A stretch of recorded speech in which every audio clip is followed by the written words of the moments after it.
मरते मरते आशिका ने सभी को दिया सभी के सपनों की चाबी। जी हाँ दोस्तों, पॉपुलर टीवी सीरियल गुम है किसी के प्यार में अपकमिंग ट्रैक अब बहुत ही दिलचस्प होने वाला है। अपकमिंग ट्रैक में आप देखेंगे कि जैसे ही अर्श सबको गोली मारने की कोशिश करता है और तभी आशिका बीच में आ जाती है। यहीं पर आशिका को गोली लग भी जाती है, लेकिन आशिका मरने से पहले सभी को उसकी बाहों में होती है, जहां पर सबसे और सभी आशिका से कहती है कि मैं तुम्हें कुछ नहीं होने दूंगी। आशिका तुम घबराओ मत, हम तुम्हें जल्द ही हॉस्पिटल लेकर पहुंचेंगे। और यहीं पर आशिका कहती है कि नहीं, सभी मुझे मर जाने दो, मैं बहुत ही बुरी माँ हूँ, मैंने अपने बेटे कियान की जान ली है और मैं अब इस दुनिया में नहीं रहना चाहती, मैं उसके बिना यहाँ रह ही नहीं सकती, कियान के पास मुझे जाना ही होगा। और तभी सभी कहती है कि नहीं आशिका, तुम्हें हम कुछ भी नहीं होने देंगे।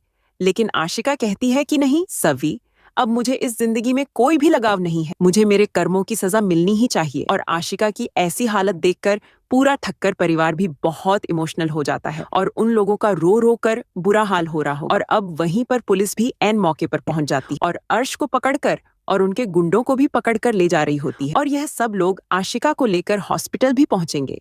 आशिका की हालत लगातार बिगड़ रही होती है, जहां पर बहुत सारा खून बह रहा होता है। लेकिन यहीं पर आशिका सभी के हाथों को पकड़ लेती है और कहती है कि सब, मैं तुमसे एक और इम्पोर्टेंट बात करना चाहती हूँ। और यहीं पर आशिका कहती है कि सभी, तुम्हारे बचपन का एक सपना था ना कि तुम अपने आई बाबा को वह चौहान हाउस खरीद कर दे सको।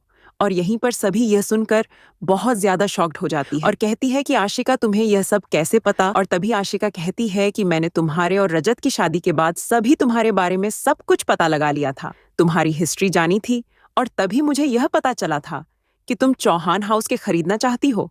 और उसी वक्त मैंने भी यह अर्श से करके वह चौहान हाउस अपने नाम करा लिया था और अर्श ने भी सब कुछ मेरे नाम खुशी खुशी कर दिया था। लेकिन अब मेरे लिए यह सब कुछ बेकार है और मैं इस चौहान हाउस का क्या करूंगी। मैं चाहती हूँ कि मेरे मरने के बाद इसकी असली मालकिन तुम हो, सभी तुम। और सब मैं चाहती हूँ कि इसी बहाने तुम मुझे माफ भी कर दो, क्योंकि मैं तुम्हारी भी गुनहगार हूँ। और यहीं पर आशिका अपने हाथ से सभी को चौहान हाउस की चाबी दे देती है और यहीं पर सभी भी बहुत ज्यादा इमोशनल हो जाएगी और सभी के हाथ में आशिका का हाथ छूट जाता है। आशिका अब बेहोश हो जाएगी। यहीं पर आशिका की सांसें भी थम जाती हैं और पूरे परिवार में अब मातम छा जाता है, क्योंकि कियान के जाने के बाद आशिका की मौत एक बहुत बड़ा सदमा लगता है। यहीं पर कहानी आगे और भी ज्यादा जबरदस्त होने वाली है, जहां पर आगे आप देखेंगे कि रजत और सवी फिर से एक दूसरे के साथ होंगे, क्योंकि उनका तलाक तो हो चुका है और इसीलिए अब उनकी फिर से शादी होने वाली है।